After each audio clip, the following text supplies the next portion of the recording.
Pace bene. Mungkin ini isu terbaru soal kristenisasi, tuduhan kristenisasi di balik bantuan yang ditawarkan.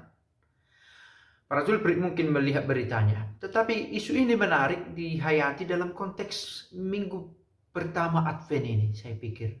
Minggu pertama Advent mulai hari Minggu ini, tanggal 27 November.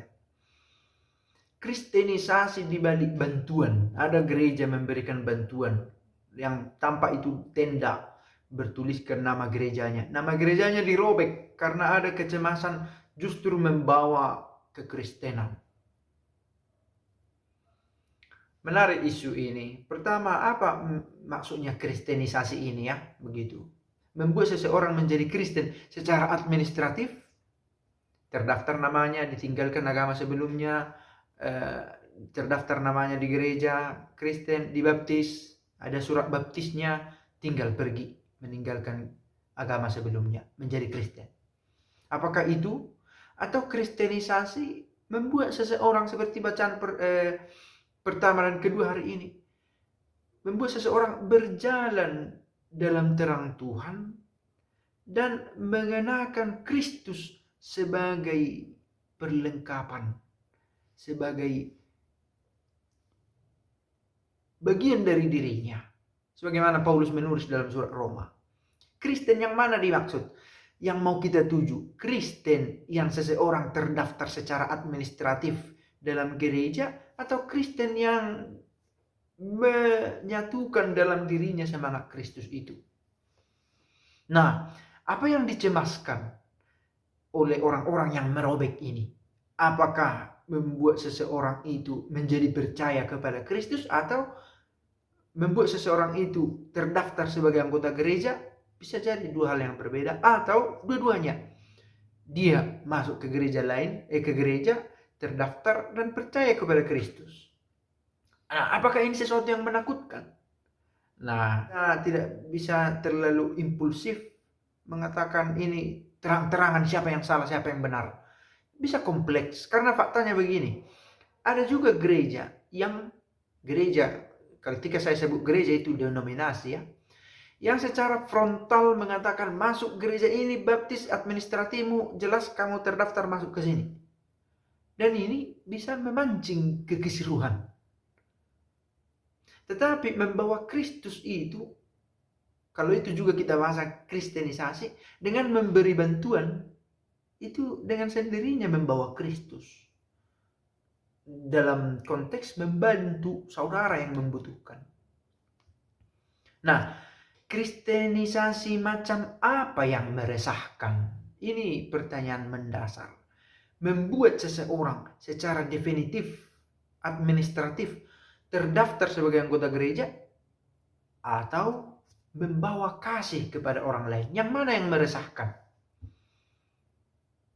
Mungkin dengan terang bisa kita katakan kalau membuat seseorang meninggalkan agamanya, lalu masuk ke agama lain yang adalah Kristen. Itu meresahkan. Tetapi membawa kasih itu kepada orang lain dalam rupa bantuan, saya pikir itu sesuatu yang universal dan Kristus inginkan juga itu. Tapi di satu sisi harus dikatakan sikap yang terlalu paranoid yang terlalu tinggi juga menjadi masalah. Parno istilahnya ya. Sampai harus merobek itu. Kecemasan macam apa? Orang ini nanti menjadi masuk neraka, bantuan ini haram atau yang lain. Boleh jadi bermacam-macam. Kita tidak bisa katakan oh ini oknum, atau oh ini ajaran, atau dua-duanya, ini oknum dan ajaran. Itu di luar terlalu sensitif untuk membahas hal itu, begitulah. Tetapi yang terutama adalah kristenisasi. Pertama-tama bukan membawa seseorang terdaftar secara administratif dalam gereja. Harus dikatakan itu. Karena ketika justru ini agama yang benar, tinggalkan agamamu, ini agama yang benar. Ketika pendekatannya semacam itu, orang menjadi resisten. Tidak melihat diri Kristus dalam keadaan sebenarnya.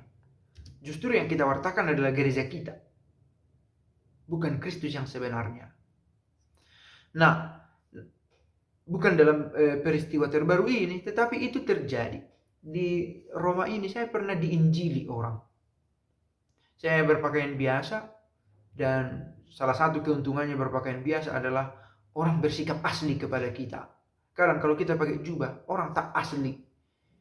Dia berlaku baik atau bertutur kata sopan karena segan kepada gereja, bukan kepada orangnya. Nah, dalam keaslian itu ada orang mendekati saya 2 kali. Saya didekati. Satu dari gereja Mormon, meskipun dengan gereja Mormon ini saya yang memulai bicara pertama. Dan satu dari gereja, salah satu gereja denominatif. Dan dengan semangat masuk, datang ke gereja kami. Ini alamatnya, ini kita lakukan, ini ibadatnya. Kamu datang, kamu datang. Saya tidak bilang saya pastor. Dan mereka meyakinkan saya, Kristuslah. Dan menurut saya, kalau saya bandingkan dengan apa yang saya pelajari, teologi yang mereka katakan tidak tepat juga. Sekurang-kurangnya, jangan dulu teologi. Tentang ulasan konteks biblis, siapa menulis apa, kapan ditulis, di mana ditulis, tidak pas juga dalam apa yang dia katakan dengan apa yang tertulis dalam buku-buku akademik. Tetapi niatnya untuk mendekati, untuk meyakinkan saya supaya mau datang ke gereja, benar-benar sangat rigid, keras, membuat saya andai kata dalam keadaan bukan sebagai imam, saya mungkin merasa tidak nyaman juga dengan cara mengajak semacam itu. Ada juga kelompok lain yang langsung menyerocos masuk ke dalam rumah. Mari, kiamat sudah dekat, datanglah. Hal-hal semacam itu. Tetapi cara itu harus dikatakan bukan cara yang pendekatan yang paling baik, karena membuat orang menjadi antipati. Begitu ya. Bacaan hari ini menarik. Camminiamo sulla strada di Cristo, di Dio. Mari berjalan di jalan Tuhan, dalam terang Tuhan. Itu ajakan menjadi pengikut Kristus, untuk menjadi pengikut Kristus. Kenakanlah Kristus sebagai perlengkapan, sebagai pertahananmu, dan jangan merawat tubuhmu untuk memuaskan keinginannya, kata Paulus kepada jemaat di Roma. Dan berjaga-jagalah, Viliatevi, sebab kita tidak tahu akan kapan harinya tiba. Begitu pesan umum dan pertama dalam masa Advent ini. Tuhan memberkati kita dan panci bene.